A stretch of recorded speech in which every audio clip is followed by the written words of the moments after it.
As David and Farouk close in on the monastery, each side mobilizes its forces. Some willingly, others take a bit more convincing. Plus, they're able to throw in a couple of sweet movie references. It's the FX original series, Legion, Chapter 17.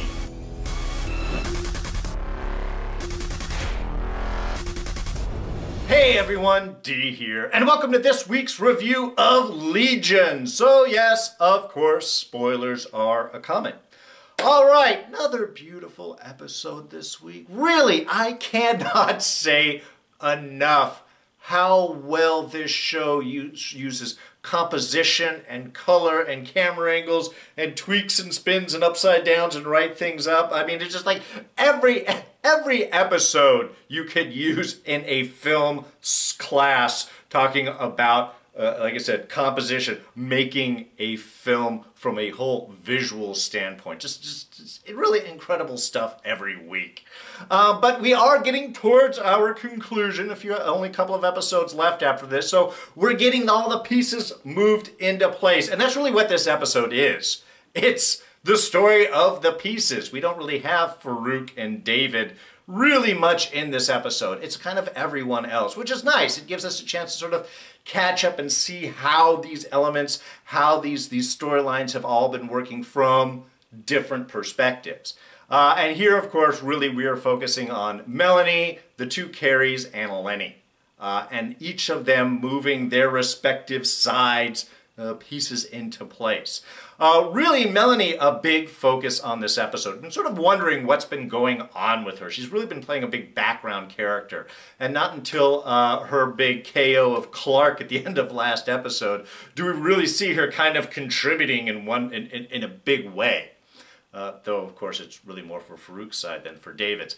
And here we've been finding out what's been going on in basically the past 13 days since David showed up. I do like that they gave us that little time indicator there.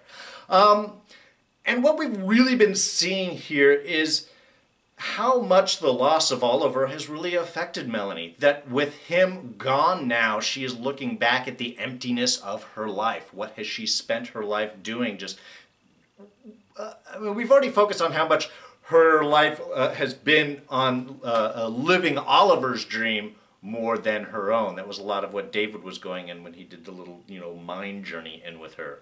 But that is really just, again, symptomatic of the bigger picture, how she just has felt this loss, that without Oliver there, she really is kind of empty. And that's created a lot of resentment for her, which gives Oliver a bit of a challenge then in trying to sort of woo her back to his side, which is also Farouk's side in this particular case. And I thought that was handled really well. And the primary bit we have of this, I think, is the smoke. And I was debating a couple of times in this episode of what is the smoke real? Is that an actual drug? Because historically we've seen it in a lot of David's memories, and we've been seeing it with Melanie, and the indication that I was getting is this isn't an actual drug. This is what's going on in their mind. This is sort of Farouk's way of drugging them, of getting into their psyche. It's all a delusion. And I would say that mostly because I couldn't think that Fukuyama would allow somebody to be sitting inside Division 3 just inhaling smoke from an elephant. They keep asking when she's going to come back. Nobody at any time has addressed a serious drug problem she might have. So I was wondering if this was just all in her mind. And yet when we get to our Lenny scenes, there does seem to be an actual smoke being used. She's not just, I was wondering if they were in her mind through a lot of this, but no, this is her out in the world, kind of after escaping before doing David's thing. And everybody in her old stead seems to be using this smoke, a real thing. So perhaps it is an existent drug, but I still think in Melanie's case, it's not an actual thing that she is doing. I still think that is the way Farouk is getting into her mind and slowly driving her a little nuts. So the idea here, and what we see perpetually following through, is her separation from reality. She is so intoxicated by denial and leaving and not wanting to deal with this sort of emptiness in her life, that she has allowed this vapor to cloud her vision. And I really think that that's sort of what we're going on here. I think it's a lot more symbolic. I think that is a tool of Farouk's to attack her consciousness. And that sort of jellied her all up and ready for Oliver to come in. And I love their first little indication, their first interaction there too, where she does go after him with a gun. That she's not seeing all of the, oh, welcome back, Oliver. In her mind, there's still that bit that's saying, no, Oliver is working with Farouk now. And this isn't good. But slowly he's able to ply at her and deal with her weaknesses, the fears that she has. With the time has passed, is she no longer attractive? Is she not the person that she was? Has she lost all of her life? And because of the psychic powers, is able to give her that delusion of her youthful self and show that this is how I see you, this is the way that things are. And that seems to be the way in. I love, they did a couple of things really well in this. One, I love how people are dropping in and out of her conversations. How she is talking, in the first one she's talking with Sid, and again that anger about men and what are men here for? They're here to manipulate you with their absence, taking away of your life. You know, a very, very harsh interpretation of it. And of course, this is the scene that we saw with their interaction. So they're putting in a lot of these moments that we have seen, and now kind of giving us the larger picture. In this sense, we have Sid talking with her, and then at some point just disappearing. And Melanie's still going on with her conversation. Again, the reality of people being there is just, it's not so much. That reality is getting blurred and blurred. They did it again with Carrie when she went in. Again, another wonderful scene asking Carrie is, are you Carrie's delusion or is Carrie your delusion? Start messing with Carrie's mind right there. But even with that, we had that opening scene with Melanie is trying to carve at the apple or peach or whatever is in her hand, just walking back and forth, and then suddenly Carrie appears in the midst of conversation. It gives that very timeless quality of how much she is just kind of floating around in and out of consciousness. Again, just all really beautifully done. And then, of course, we had the little flash scene to Farouk's mind mansion, I guess, how we saw where David had met up with him and talking about finding the body, and we had Lenny there shooting herself with the bubble gun, and we had the girl swimming in the pool. Well, here it opens back up. Girl again swimming in the pool, but now we also have a youthful Melanie lounging around the pool. Kept at a distance from Oliver a bit. This is where Farouk interacts. But again, that was sort of a nice little bit. How he is just this corner thought in her mind, pecking and asking questions, kind of without her really being able to pay attention or consciousness. And when she does kind of realize, then that illusion's gone, and she's left to wonder what is real and what isn't. And of course, that just led to that beautiful final sequence. We have her just sort of wandering the hallways, talking to Oliver, but looking like the crazy lady who's just sort of talking to herself. And of course, giving him all the information. Yes, David has left Sid in notes, so everybody is on their way. You know, it was a perfect way to sum up all of what's been happening with her over this past period of time, and get to see the sort of degradation of her psyche. I mean, to the point where, what is her final line to Carrie there is, I was worried about saving the world, and then I realized that the world didn't need to be saved. There was no world to save. It was all in my head. Which is, of course, the ultimate delusion. And Lenny, yes, returning back to a little bit of her old life. And like I had said, I wasn't entirely sure if this was real when it first started off. Yes, she walked in the den, she had the motorcycle helmet, which we just saw her at. But because there was all that smoke involved, and I was still wondering what was the deal with Melanie, and was that real or not, it took me a minute to sort of figure out that this is exactly what was happening. This was the first thing that Lenny did, is go back to her old life. And that's what she said she would do, that she was going to live the hell out of life by getting right back into where she was before. Where she was the queen, the original cornflake girl, the toy in the treat. highly respected. I mean, once everybody sort of recognized, remembered where she went. And I think there was a willingness to try and drive back into her point. Even in the early parts where she was sort of interacting with these new people, waiting for them to recognize who she was, she didn't seem to be real entranced with seeing this life from the outside. But willing to jump back into it. Certainly, party thrown in her honor is always appreciated. Love the dance sequences, love the movement, love the lights. I mean, all beautiful visual stuff. But here we get to see her little hauntings start to appear. Amy popping up in the corner of her vision. Again, dancing and having a good time just like her, but not as welcome in Lenny's life. And there's just such a great reversal that we have going on here, because before, Lenny was the ghost in the machine, the one in the background that was pushing and prodding and haunting. And now Lenny's having that being done to her, to Amy, because she's taken her body, which is understandable. But it's kind of a cool little reversal that we have here. And Lenny, I don't think, entirely prepared for it. I love that little morning bit, their little back and forth. Lenny's line about, well, you know, if you don't like it, this is the least of the Caligula stuff that I have planned. Are you sure you want to stick around? Or just strap yourself in and get ready for a ride. So we have Lenny thinking that she can, in a way, just sort of get back into her life. But she can't. One, I'm not entirely sure if Farouk is done with her, but certainly the reason that she is out is because David needs her, and Amy knows that, and she gets to be now, again, that ghost in the back that pokes and prods and pushes. We do get to find a little bit here that maybe some of the motivation that's workable is Lenny does seem to have a thing for David. They're canals, and that makes sense. I mean, they were together for a long time. They had certain similarities, and certainly with Lenny sort of living in David's mind and haunting him for so long with all of that Farouk power, you could see where there's that attraction, that connection got a little stronger.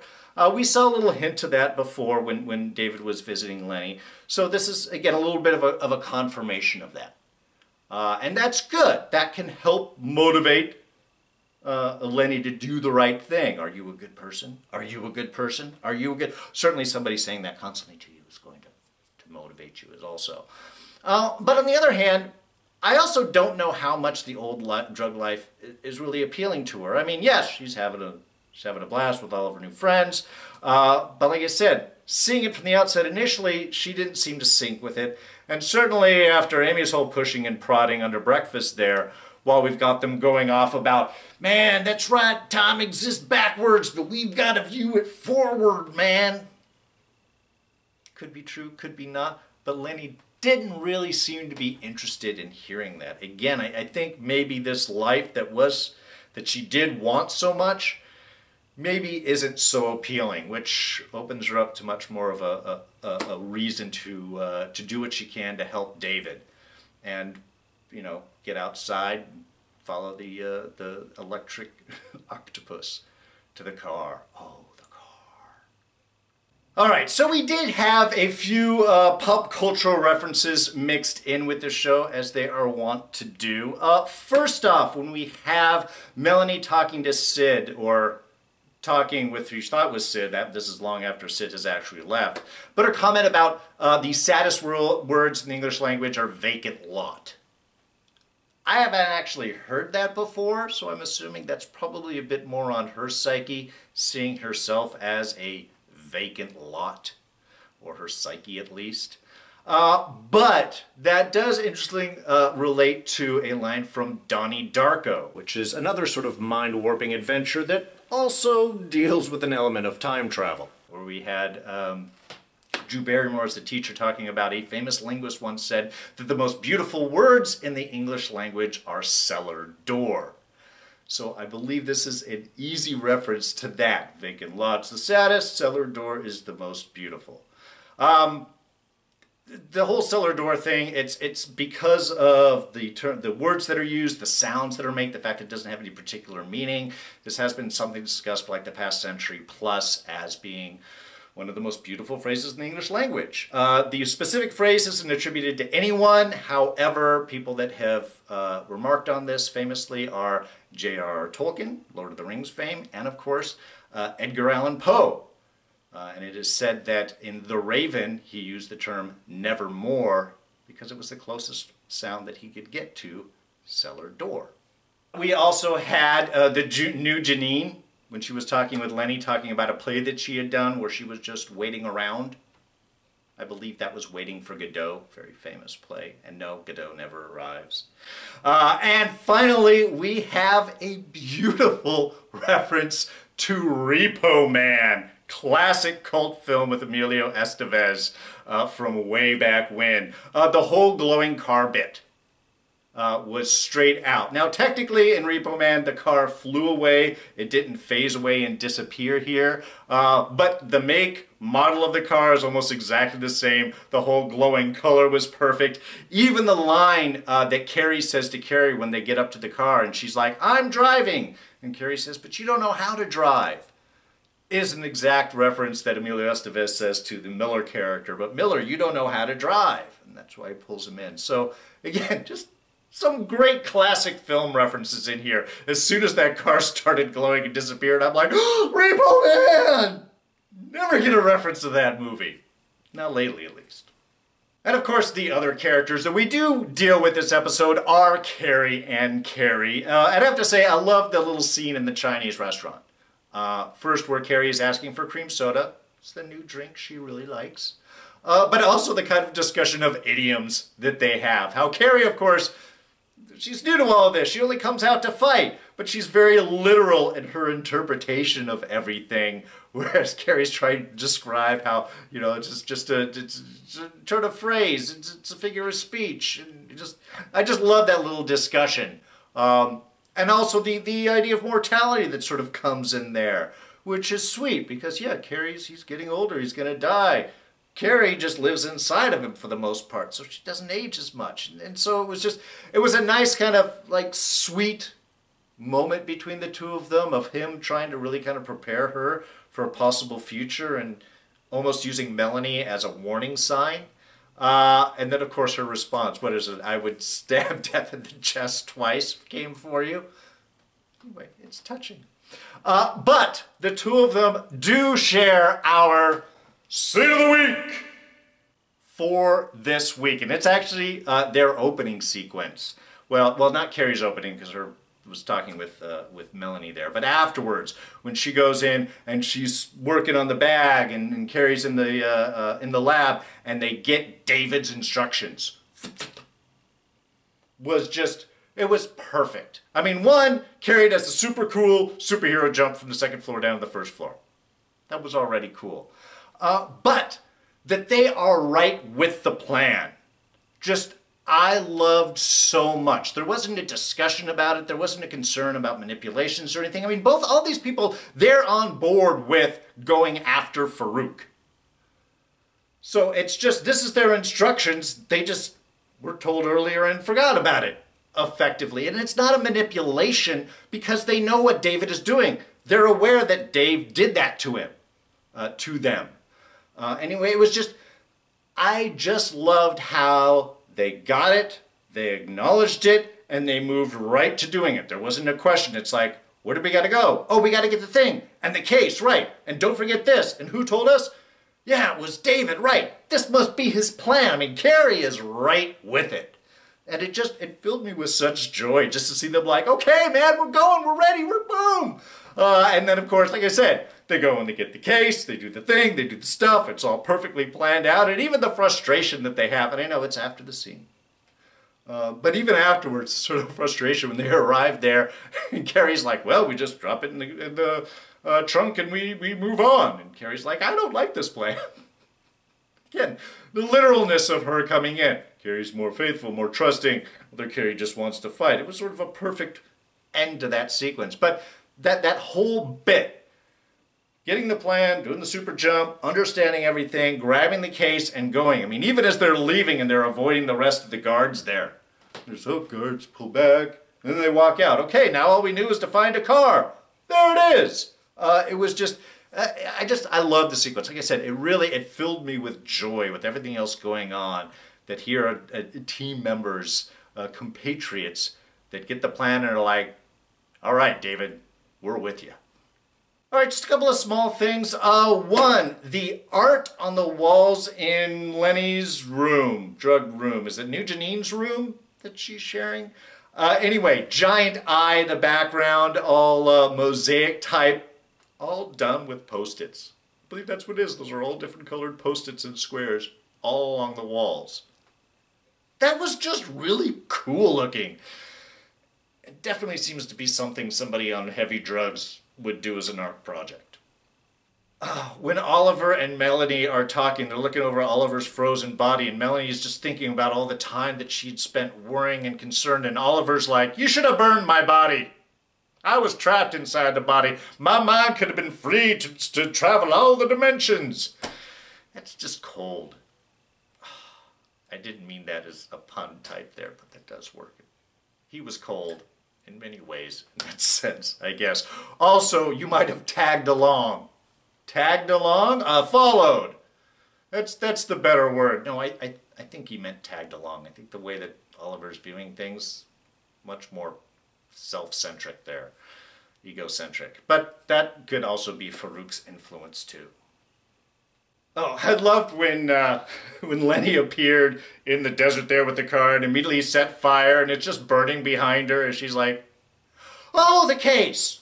I just thought that was a beautiful bit. But that also means while she was partying, she did seem to have little vision, that vision of her lining up her shot against Farouk. And we had the Minotaur sneaking up behind her, which of course is Melanie's Minotaur. So is that a symbolic sign that Melanie's coming up? Part of her job is to stop Lenny? Probably. And there was, of course, great music through the episode. They do a lot of wonderful soundtrack stuff. But the music that was going on behind a lot of Melanie's scene it sounded so familiar to me. I couldn't really quite grasp it. It had elements of Pink Floyd in its pacing, and it was reminding me of The Wall, and I'm like, is this in the flesh? I was trying to figure it out. But finally, it's actually the Rolling Stones' Play with Fire, done retooled, which totally makes sense. Because if she's playing with Oliver, she's playing with Farouk, and she's playing with fire, you know. I'm a horrible singer, I know. But anyway, it was just, I just love the retooling of it, and it just seems so appropriate. Melanie playing with fire. So true. All right, well, I think that's going to wrap things up for this week. Thank you so much for joining me. We've got only 2 episodes left, so closing in. Looks like we finally have our big encounter next week. And then, what, the payoff? I'm not really sure. Like I said, they added an extra episode, so I'm not sure if it's one of the art things they snuck in, if they just sort of stretched out the last couple episodes, or if we are really adding on something new that's going to bring us into Season 3. Gotta kind of wait and see. But anyway, that's going to be next week, but we are done for now. Thank you so much for joining me. Now, if you like this review, please go ahead and hit that like button. Thoughts, ideas, and comments, you know where to put them, right down in the section below. You can always catch me on Twitter and Instagram. I am at Darren Jakes. Subscribe, please, quick and easy. I know we only got 2 more episodes of this, but we've got Westworld, which is finishing up, so good, plus Preacher coming up this summer, The Gifted, other shows next fall. Don't miss any of those. You won't if you're a subscriber. Click this button, you'll catch all of those. And we'll in fact throw up a couple of our past reviews, most recently, that you can check out. I hope you like them. Anyway, that's it for me. I'm D, and I'm out of here. Catch you guys next time. Bye-bye.